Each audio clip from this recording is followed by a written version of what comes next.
안녕하세요. 크리에이터 A87브루입니다. 요즘 영상을 많이 올리지 못하고 있어요. 죄송합니다. 핑계를 대자면 회사 일도 바쁘고 편집 일도 갑자기 늘어서 업로드가 자주 되지 못하고 있는 점 양해 부탁드릴게요. 저도 먹고는 살아야 되니까요. 그래도 최소한 주 1회 정도는 꾸준히 올리려고 노력을 하고 있어요.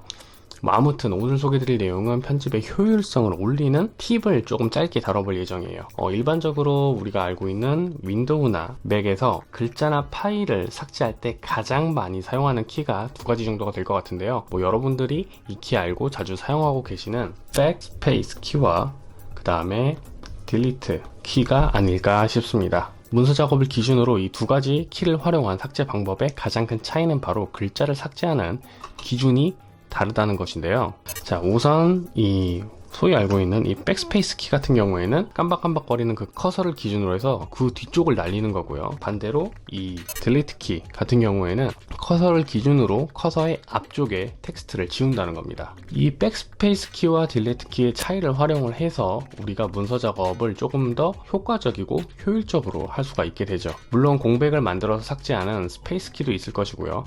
앞글자를 삭제하면서 글을 적는 인서트 키도 있지만 아무래도 활용도 자체가 백스페이스 키나 딜리트 키에 비해서 높진 않겠죠. 그러면 문서 작업을 할 때 혹은 파일을 삭제하거나 할 때 자주 사용하는 백스페이스 키와 딜리트 키는 과연 어떻게 파이널 컷에서 차이를 보일까요? 오늘은 그 차이를 파이널 컷에서 보여드리고 요거를 활용하는 방법을 말씀드리도록 하겠습니다.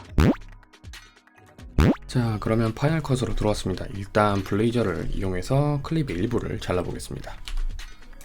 이렇게 자르면 되고요. 우리가 이 클립, 그러니까 지금 삭제한 이 클립을 삭제하기 위해서는 앞서 말씀드린 두 가지 키를 사용할 수가 있어요. 먼저 백스페이스를 설명을 드리면은 블레이저로 자른 이 클립을 삭제가 되면서 이 공간, 그러니까 공백이 앞에 클립이 앞쪽으로 당겨지면서 메꾸지게 됩니다. 즉, 삭제한 클립에 공백이 생기지 않게 되며 타임라인이 잘라낸 클립만큼의 시간이 줄어들게 되는 거죠. 자, 그럼 다시 돌아가고요. 딜리트 키를 한번 살펴볼게요. 딜리트 키를 활용한 삭제는 잘리는 건 똑같아요. 잘리는 건 똑같지만 이렇게 잘라내게 됐을 경우에 클립의 요 사이에 잘라낸 부분만큼의 공백이 발생하게 됩니다. 즉, 삭제한 클립에 공백이 발생하며 타임라인 전체의 시간은 변화하지 않게 되는 거죠. 그리고 이 공백은 딜리트 키로는 삭제가 되지 않아요. 요 빈 공백을 삭제하기 위해서는 첫 번째 방법은 이렇게 마우스를 가져다 대고 이렇게 클립을 줄여주시거나 아니면 그냥 백스페이스를 눌러서 삭제를 해주시면 됩니다. 자, 그러면은 이 불편한 작업을 해야 하는 딜리트 키 삭제 방법은 왜 있는 걸까요? 그리고 정말로 불편하기만 한 삭제 방법일까요? 단순히 영상을 잘라내기만 하는 거라고 한다면은 백스페이스 키를 이용해서 삭제를 하는 것이 작업 시간을 단축하는 데 큰 도움이 됩니다. 저 역시도 일반적인 경우에는 백스페이스를 활용해서 클립을 자르고 컷 편집을 하죠. 하지만 해당 영역을 자르는 대신 그 공간만큼 비롤이나 다른 클립을 채워야 하는 경우에는 딜리트 키로 삭제를 합니다. 그래야 그 공백만큼의 정확한 플레이 타임이 보이니까요. 즉, 단순한 컷 편집을 해야 하는 상황이라면 백스페이스 키를 활용을 하고 클립의 빈 공간을 활용해야 하는 상황이라면 일종의 가이드 개념으로 공백을 남겨 삭제를 하는 딜리트 키로 삭제를 합니다.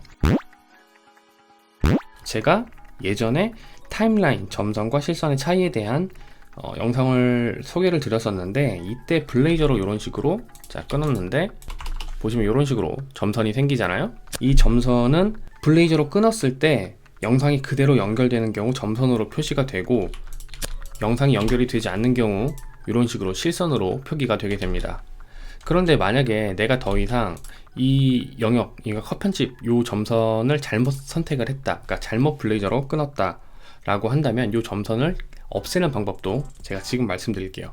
일단은 요 끝 쪽에다가 이렇게 점선 쪽으로 가져가다 되면은 마우스의 커서가 바뀌는 걸 확인할 수가 있어요. 이렇게 하면은 이 끄트머리 부분만 이렇게 노란색으로 바뀌게 되죠. 그때 백스페이스 키를 누르면은 점선은 사라집니다. 즉, 끊어낸 클립을 다시 이어주게 되는 거죠. 오늘의 영상은 여기까지.